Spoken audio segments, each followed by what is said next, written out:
سورۃ الاعراف آیت نمبر 157۔ اعوذ باللہ من الشیطان الرجیم، بسم اللہ الرحمن الرحیم۔ آپ کو یاد ہوگا کہ ہم موسیٰ علیہ السلام کی جو دعا تھی وہ پڑھ رہے تھے، اور اس دعا کے جواب میں جو اللہ تعالیٰ نے بہت ہی خوبصورت جواب دیا وہ بھی دیکھ رہے تھے کہ اللہ نے فرمایا کہ اللہ اپنے اصول کے مطابق لوگوں پر عذاب ڈالتے ہیں، جبکہ اللہ کی رحمت تو بہت وسیع ہے، اور اللہ اپنی رحمت ان پر عطا فرمائیں گے جو ڈرتے ہیں، بچنے کی کوشش کرتے ہیں، زکوٰۃ دیتے ہیں، آیتوں پر ایمان رکھتے ہوئے عمل کا ثبوت دیتے ہیں۔ اب 157 اسی کے ہی ساتھ کچھ یوں شروع ہوتی ہے کہ الذین یتبعون الرسول، یہ وہ ڈرنے والے، زکوٰۃ دینے والے، آیتوں پر ایمان اور عمل کر کر دکھانے والے، یہ وہ لوگ ہوں گے یتبعون الرسول، یہ اتباع کریں گے رسول کی جو نبی امی ہوگا، الذی یجدونہ مکتوبا، یہ وہ نبی ہوگا کہ جسے وہ پا رہے ہیں لکھا ہوا اپنے پاس، توریت میں بھی پا رہے ہیں اور انجیل میں بھی پا رہے ہیں۔ اس سے ہمارے لیے اور کلیئرٹی آ گئی کہ اگر ہم قرآن پر ایمان رکھتے ہیں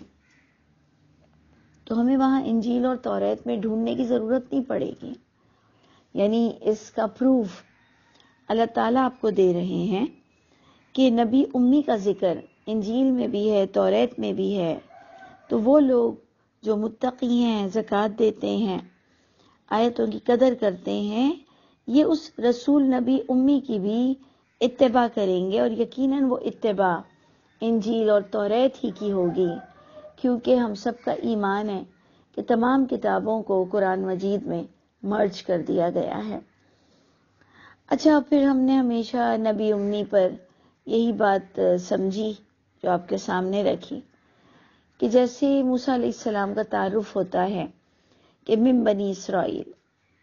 عیسیٰ علیہ السلام کا بھی تعارف ہوتا ہے کہ من بنی اسرائیل، اور وہ توریت اور انجیل کو تھامنے والے تھے، اور نبی کریم صلی اللہ علیہ وسلم کا جو تعارف ہوتا ہے کہ وہ اسپیسیفک الہامی کتاب کو انہوں نے پڑھا ہوا نہیں تھا، اور انہیں جو وحی کے ذریعے سے پچھلی کتاب کا علم دیا جا رہا تھا، جس کو اللہ تعالیٰ نے معجزہ بھی کہا۔ جب لوگوں نے نبی سے معجزات مانگے تو قرآن کی روح سے آپ کو نبی صلی اللہ علیہ وسلم پر کوئی معجزات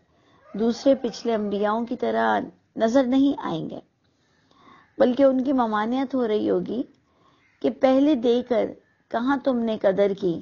کہ آج تم اس نبی سے معجزات مانگتے ہو۔ یعنی اس سے ثابت ہوا پچھلی امتوں کو معجزات دیے گئے، نبیوں کو معجزات دیے گئے، لیکن کہا گیا کہ تم نے قدر کب کی؟ تو کیا کافی نہیں ہے کہ یہ نبی امی ہے اور اس کو ہم پچھلی کتابوں کی سمجھ دے رہے ہیں، یعنی فرشتہ آ کر ان کو وحی کرتا ہے، اور وہ باتیں جو علماؤں نے چھپا کے رکھی ہوئی ہیں، اور بار بار نبی کی پہچان کرنے کے لیے کہ اگر تم نبی کی سچائی جاننا چاہتے ہو تو جاؤ تصدیق کرو اپنے پچھلے صحیفوں سے کہ یہ نبی آپ کو کوئی نبیوں کے قصے بتاتے ہوں، یعنی اللہ کے رسول صلی اللہ علیہ وسلم پر جو انبیاؤں کے قصے بیان ہوئے، جو پچھلی کتابوں کی باتیں بیان ہوئی، جو شریعت بیان ہوئی، جو نکاح اور پردے کے قانون بیان ہوئے، جو شراب کو حرام پہلے سے بھی تھی اور قرآن نے بھی اس کی تائید کی، یہ ساری باتیں آپ دیکھتے ہیں کہ اللہ کے رسول وہی بتا رہے تھے جو پچھلی کتاب میں درج تھا، لیکن وہ پچھلی کتاب کے فالوورز میں سے نہیں تھے، اور اللہ نے ان کو وہ معجزہ دیا، یعنی فرشتے نے آ کر انہیں وہ باتیں بتائی جو کہ پچھلی کتابوں میں درج تھیں۔ تو اس سینس سے ہم نبی کو امی کہتے ہیں، نہ کہ ہم اس سینس سے کہتے ہیں کہ جی وہ جاہل تھے۔ تو دیکھ لیجئے کہ یہاں جو صفت بیان ہوئی کہ جو ڈرتے ہیں، جو زکوٰۃ دیتے ہیں، آیتوں کے مطابق اپنی زندگی گزارتے ہیں، یہ رسول نبی امی کی بھی اطاعت کریں گے، جسے انہوں نے اپنی کتابوں میں پایا لکھا ہوا، توریت میں بھی اور انجیل میں بھی۔ اور وہ نبی اب کیا ہے؟ اب ہم نے غور کرنا ہے کہ اگر آپ اور میں جو سنت سنت سنت کرتے ہیں اور جو دنداسا اور چپل اور پگڑی ان کے پیچھے ہم لگے پڑے ہوتے ہیں، تو دیکھ لیجئے کہ اصل سنت کیا ہے۔ اگر آپ واقعی جاننا چاہتے ہیں کہ نبی کی سنت کیا تھی جس پر میں عمل کروں، تو وہ آپ کے سامنے درج ہے کہ یأمرہم بالمعروف، کہ وہ حکم دیتا ہے لوگوں کو ان کو معروف کا۔ معروف کہتے ہیں قرآن کی دلیل کے ساتھ بات کرنا، وہ دلیل کے ساتھ جو حکم دیتا ہے اور وہ روکتا ہے منکرات سے، یہ نبی کی سنت ہے۔ اب آپ دیکھ لیجئے کہ آپ کتنا عمل کرتے ہیں، کہ کیا آپ واقعی اللہ کی کتاب کو غور و فکر کرتے ہیں، تدبر کرتے ہیں، پھر لوگوں میں بیٹھ کر اس کو ڈسکس کرنا۔ اور اسپیشلی آپ دیکھیں کہ اور سنت کیا آ رہی ہے، وَيُحِلُّ لَهُمُ الطَّيِّبَاتِ، اور وہ نبی حلال کرتا ہے ان کے لیے پاکیزہ چیزوں کو، وَيُحَرِّمُ عَلَيْهِمُ الْخَبَائِثَ، اور وہ نبی حرام کرتا ہے ان پر خبیث ناپاک چیزوں کو۔ اب جب ہم قرآن کا مطالعہ کرتے ہیں تو سورہ تحریم میں باقاعدہ آتا ہے کہ لما تحرم ما احل اللہ لک، اے نبی آپ نے کیوں حرام کیا جو اللہ نے حلال کیا تھا۔ اور پھر اللہ کی کتاب یہ بھی بتاتی ہے کہ یہ جو تمہاری زبانیں چلتی ہیں کہ یہ حلال ہے اور یہ حرام ہے، یہ اللہ نے اسے پسند نہیں کیا۔ اور اس سے پتہ چلتا ہے کہ انبیاء کرام کو بھی یہ اجازت نہیں تھی کہ وہ اللہ کی کتاب کے علاوہ کسی چیز کو حرام کریں یا حلال کریں۔ تو میں نے جو اس آیت کا مطلب سمجھا وہ یہ ہے کہ وہ حرام کرتا ہے ان پر خبیث چیزوں کو اور وہ حلال کرتا ہے ان پر پاکیزہ چیزوں کو۔ یعنی جو تمہارے اندر مس انڈرسٹینڈنگ تھی، جو تم نے اپنے آباء و اجداد، اپنے علماء سو، اپنے اجماع تواتر سے کسی چیز کو جو اللہ کی کتاب میں حلال ہی تھی تم نے اس کو حرام کیا، تو وہ تم کو وحی کے ذریعے سے بتاتا ہے کہ جو چیزوں کو تم نے لوگوں کی وجہ سے بغیر علم کے حرام کیا ہوا تھا، اور کچھ چیزوں کو، بے حیائی کو، گناہ کو، حرام کھانے کو، ایٹیٹیوڈ کو، عمل کو، جو تم حلال سمجھتے ہو جبکہ وہ اللہ کی کتاب سے حرام ہے، تو میں تم کو اللہ کی کتاب کھول کر سناتا ہوں، میں تم کو حرام بتاتا ہوں، اور پچھلی کتاب سے تمہیں اس کی تصدیق کا بھی حکم دیتا ہوں، اور میں حلال کو حلال بتاتا ہوں تم کو علم کے توسط سے۔ نہیں تو انبیاء کرام بھی حلال حرام کر نہیں سکتے تھے، انہیں اس کی اجازت بالکل نہیں دی گئی تھی۔ اللہ کے علاوہ کوئی بھی حرام حلال نہیں کر سکتا۔ تو یہ آیتوں میں لوگ بہت مسکنسیپٹ ہے ان کے پاس کہ جی اللہ کے رسول حلال کرتے ہیں کچھ چیزوں کو اور اللہ کے رسول حرام کرتے ہیں کچھ چیزوں کو، جبکہ یہ متشابہ انداز ہے۔ اس کا محکم انداز آپ کو قرآن میں کلیئر مل جائے گا کہ اللہ تعالیٰ کے نبی وحی کے ذریعے سے جو لوگوں میں رائج ہو گیا تھا، غلط کانسیپٹ رائج ہو گئے تھے، تو اللہ کے نبی نے وحی کے ذریعے سے ان کو بتایا کہ جی یہ حلال ہے اور یہ حرام ہے۔ اور دیکھیں، اور اگر آپ کو نبی کی سنت سمجھنی ہے، دیکھیں ہم نے اس وقت 4 چیزیں پڑھ لیں کہ اگر آپ کو شوق ہے سنت پر عمل کرنے کا تو معروف کا حکم دیں، اور وہ اس وقت ہی ہوگا کہ جب آپ علم حاصل کریں گے۔ ہم تو خود ہی کنفیوز ہے ساری زندگی کہ معروف کیا ہوتا ہے اور منکر کیا ہوتا ہے۔ ہم اپنی اللہ کی کتاب سے دیکھیں اور معروف کا حکم دے لوگوں کو، منکرات سے یعنی غلط باتوں سے بچائیں ان کو، پاکیزہ چیزیں جو قرآن کے تحت پاکیزہ ہیں، اور اگر لوگ ان کو ناپاک سمجھتے ہیں تو ہم ان کو بتائیں کہ کیا پاکیزہ ہے اور کیا حرام ہے۔ اب آ جائیے 5th پوائنٹ کی طرف کہ اور کیا سنت ہم اللہ کے نبی سے اگر محبت کرتے ہیں تو جو ہم سنت کا دعویٰ کرتے ہیں، تو آئیے اور کن سنتوں پہ آپ کو عمل کرنا ہے کہ وَيَدَعُ عَنْهُمْ إِسْرَهُمْ، اور وہ نبی اتارتا ہے ان سے ان کے بوجھ۔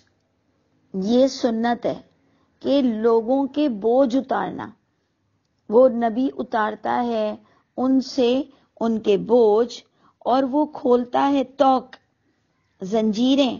وہ جو تھیں ان پر۔ اب اس کو ہم با محاورہ کس طرح سمجھیں گے کہ جو ہم نے فضول اپنے آباء و اجداد سے جو اپنے اوپر فضول کی لائبلٹیز لگا لی کہ پیر نہیں ہلاؤ، الٹا مت سو، انگلیوں کو مت چٹکھاؤ، عدت کے دنوں میں ہم نے عورتوں کو اتنا ہراساں کیا۔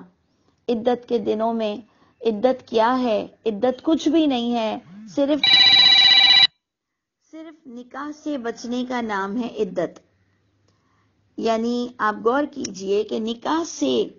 بچی رہیں گی عدت کے دنوں میں، یعنی انہوں نے شادی نہیں کرنی ہے، دیٹس اٹ۔ اور طلاق یافتہ کے لیے 90 دن یا 3 حیض یا 3 مہینے، اور بیوہ کے لیے 4 مہینے 10 دن۔ ہم نے ان پر اتنی بیڑیاں، اتنی زنجیروں میں ان بیواؤں کو جکڑ دیا۔ اور بھی ہم نے دوسرے معاملات میں کہ جی بچہ پیدا ہو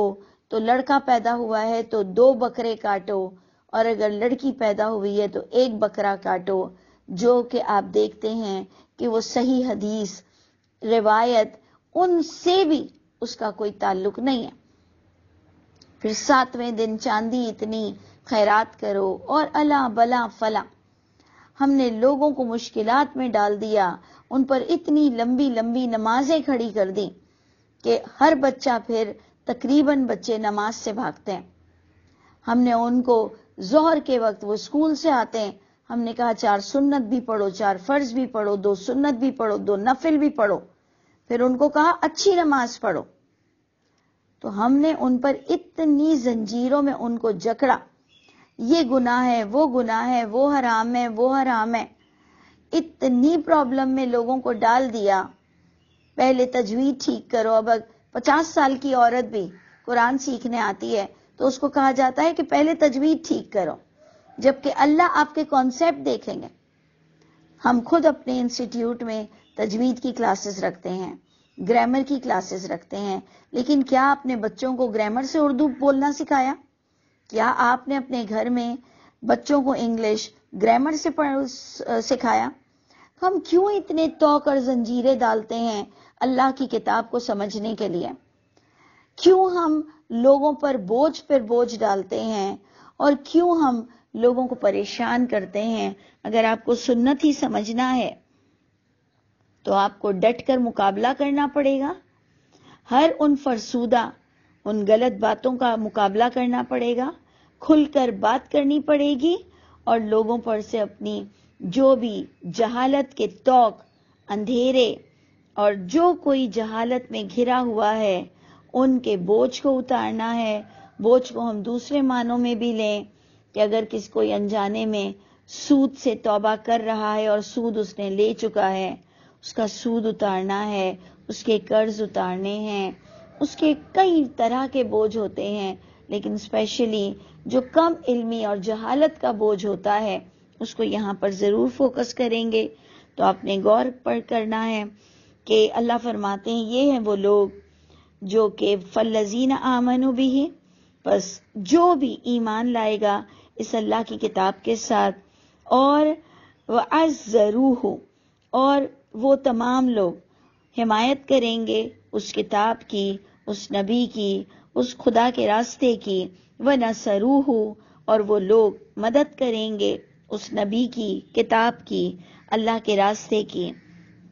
اور آپ دیکھیں کہ دونوں مرج ہو کے اللہ کی کتاب ہی بن گیا کہ وَاتَّبَعُوا، اور اتباع کریں گے وہ اس نور کی، اس روشنی کی، وہ جو نازل ہوئی اس نبی کے ساتھ۔ تو آپ نے دیکھا کہ نبی کی اطاعت گویا اللہ کی کتاب کی اطاعت کہلائی۔ یعنی آپ دیکھ لیں کہ 2 دن پہلے بھی ہم نے آپ کو اطیع اللہ و اطیع الرسول پر جو آڈیو بھیجی تھی، آج بھی آپ دیکھ لیں کہ آپ کے سامنے پڑا ہوا ہے کہ اطیع الرسول کس کو کہتے ہیں؟ جو اللہ کے نور کی اطاعت کرتا ہے، تو گویا وہ رسول کی اطاعت کرتا ہے، گویا وہ اللہ کے دین کی مدد کرتا ہے، اور اللہ کا وعدہ ہے کہ جو اللہ کے دین کی مدد کرے گا اللہ اس کی مدد کریں گے۔ اولئک ھم المفلحون، اور اللہ کے وعدے بالکل سچے ہوتے ہیں کہ ایسا انسان دنیا میں بھی کامیاب ہوگا اور آخرت میں بھی کامیاب ہوگا۔ اللہ تعالی ہم سب کو کامیاب لوگوں میں سے کرے۔ پروردگار ہم سب کے حامی و ناصر ہو۔